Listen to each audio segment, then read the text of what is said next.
Here we go. Last smoky journey of this little Beetle. It normally takes weeks to convert a classic car to electric. Here at Electric Classic Cars, we're going to set ourselves a challenge. Can we convert this Volkswagen Beetle from petrol to electric in a day? All right, let's go, guys.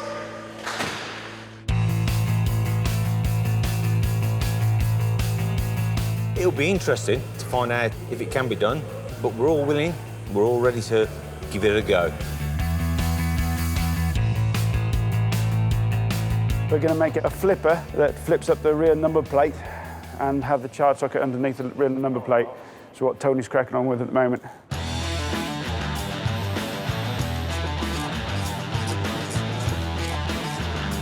Right, 5 minutes, engine's going to come out, guys, so we're going to get on the lift. Pete? Yes. Can you get the air filter off? Yeah, there we go, it's on. All right, going up.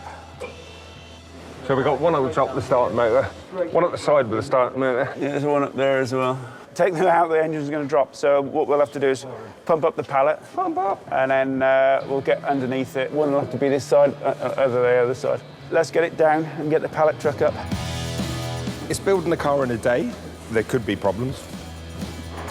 I do know this, the electricians will have a really busy day, that's for sure. It's always a crazy idea when I go, hey guys, I've got a really good idea. One smoking pipe.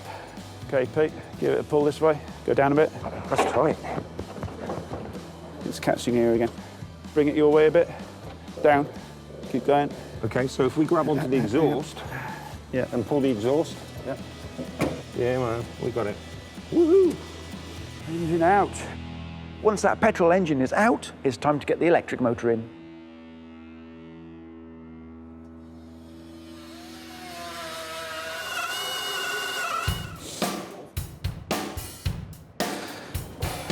Hopefully, we'll have it done by the end of today. Time to put the motor in. Here she comes. Yeah. Yeah. Yeah, good. Keep going. It should be able to go in now. No? No. No. Can you push up from the back here now? No, it's now, the terminals are now up against the back of the body. Okay, we're going to have to take it back out for a minute then. It can't come in from the top. It'll just be a similar problem. First major problem, the electric motor does not want to fit. The clutch is fouling the bell housing. So essentially, as soon as the motor goes on, the motor can't turn. So we've got to try and figure out what's going on there. The front gearbox mount, if we can take that off. No, you can't take... Yeah, no. He bolted straight through, hasn't he? It bolts from the inside of the bell housing. So they put a wrong year rear balance on, which makes it really tight here. So you can't just undo them and drop the lock? No. What, not even on the main bolt there? And there's no way that this can get cleared here. There's a bit of metal just underneath here.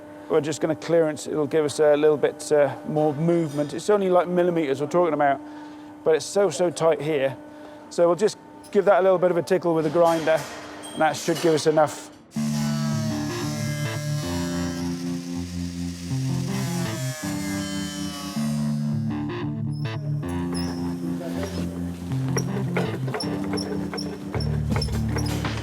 Yeah. Equal there now. Yeah, close. There you go.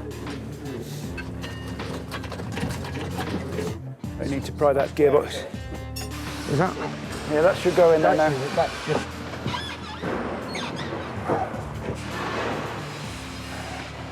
There you go. Yes. Yeah. Thank Christ for that. Right, let's get a bolt in and let's check clearance on the wheels, etc. The good news is the motor's in.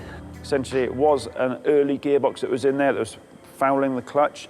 We've lost about 2, maybe even 3 hours on this. I think it's still possible to get this done in a day, but the pressure's really on us now to try and catch up.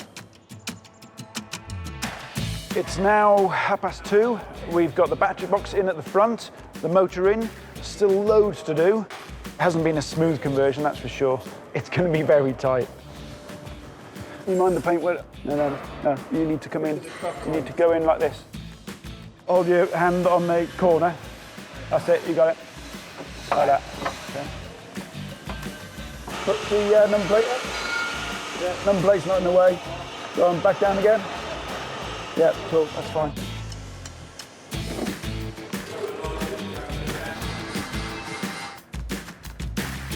Needs all checking first before anything gets plugged in, just in case I've decided to put it in the wrong thing.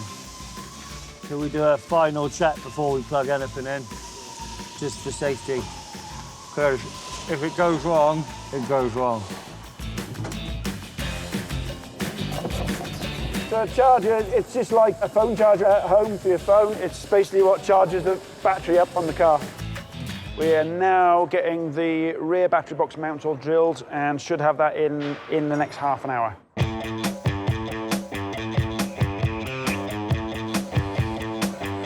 The rear battery box is a little bit more difficult than the front to get in because essentially we've got to feed it into the car. 1, 2, 3. Yep, stop.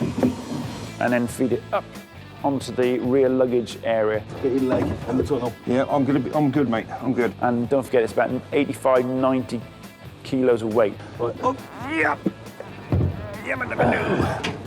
I'm not going to do it. The big lads are coming in to do that. Right, come back. Nearly there. Can you see the hole, can you? Yeah. Ah, there we go. Yeah. Right, they can wiggle that now. Yeah, it's fine, it's done. Eat your penguin.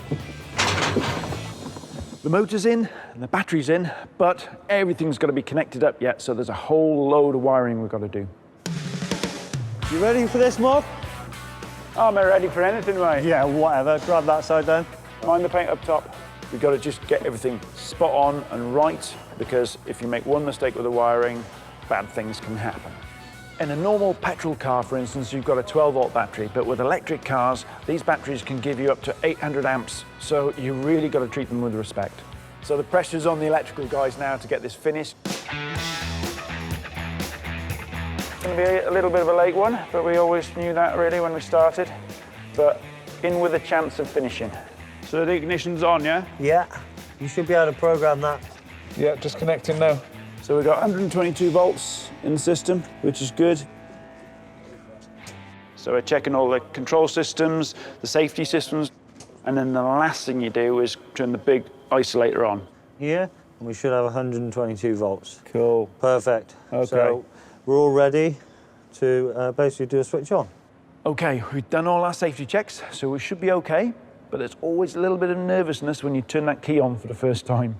Ready when you are, Mark? Yeah, turn ignition on. Going on. Yeah. So at the moment, I'm trying to configure the motor.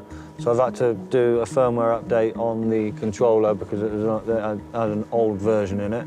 Back on. Hey, I heard a contactor. Yeah. Full down. All the way down. All the way off. Okay. Can you just put your foot on the throttle again, please? For the throttle. All the way down. No. Yeah. All the way up. Permission failed. Right. Additional offset. We can just manually put it in, can't we? It's on the motor. It's 120 degrees, isn't it? Clockwise, it's 165. Counterclockwise, it's 74. You're going to try a commission sensor with it freshly connected? Yeah. Okay. Permission failed. It's not even trying. Bit of an 11th hour drama. We've upgraded the firmware in the controller, we've programmed the controller. The last thing we've got to do is commission the sensor in the motor. For some reason, the controller doesn't want to do it. Stopping, brake throttle, brake throttle. Go to the maps. We've done this 100 times before. I need to give the supplier a ring in America. It's really late here, but luckily in the States it's mid-afternoon, so I'm going to give him a quick call now and see what he thinks. Hey Hunter, it's Richard, mate. How's it going? Okay, so back into throttle, yeah? So configure traction throttle. Yeah, okay, map is 1,300 millivolts, and the first point on the curve is 1,480, so it's a good way off. Oh, hang on, we've got a green thumbs up now. We've done that like 3 or 4 times. So we've got, in that case then, let me go to configure sensor.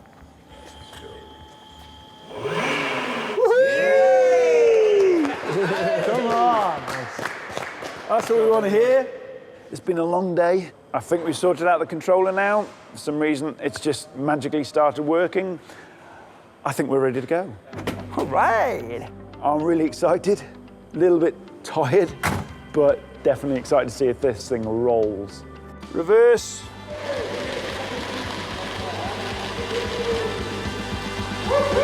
Oh dear! Woo! Yes, converted in a day. It's 11 o'clock. We've got a Beetle converted in a day. I'm very happy, I'm very tired, but I'm gonna sleep tonight with a smile on my face.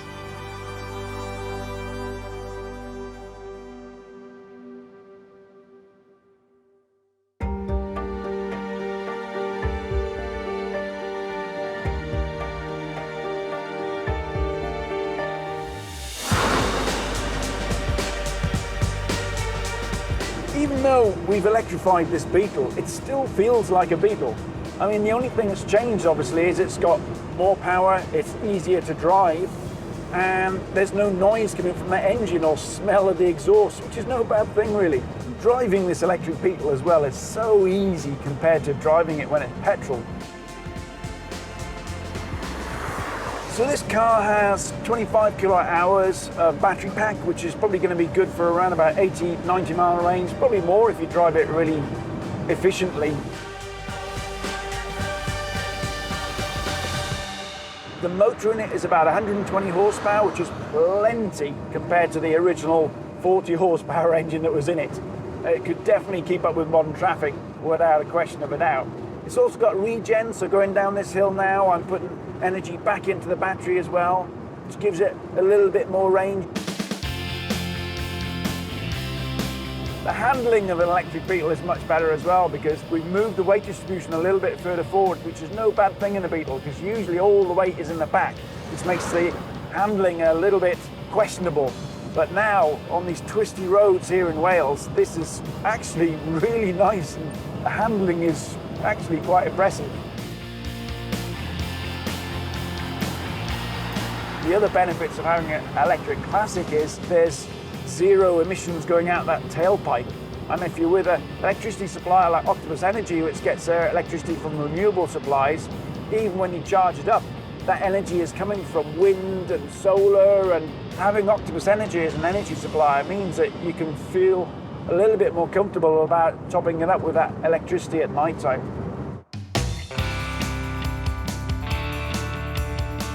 The winner of this Beetle is actually going to be able to charge for free at home with an Octopus Energy for a whole year. I think that's awesome. Not only are you going to own a classic electric Beetle like this, but you can actually drive it around for free for a whole year. We've taken a classic car that's already been built a long time ago and its carbon footprint is already there, and we've taken a Tesla and recycled its batteries. So putting those two together makes a perfectly green solution for repurposing the classic car. I'm really enjoying driving this. It just puts a smile on your face. Thanks to Octopus Energy, we at Electric Classic Cars have been able to give this beautiful Beetle a new lease of life.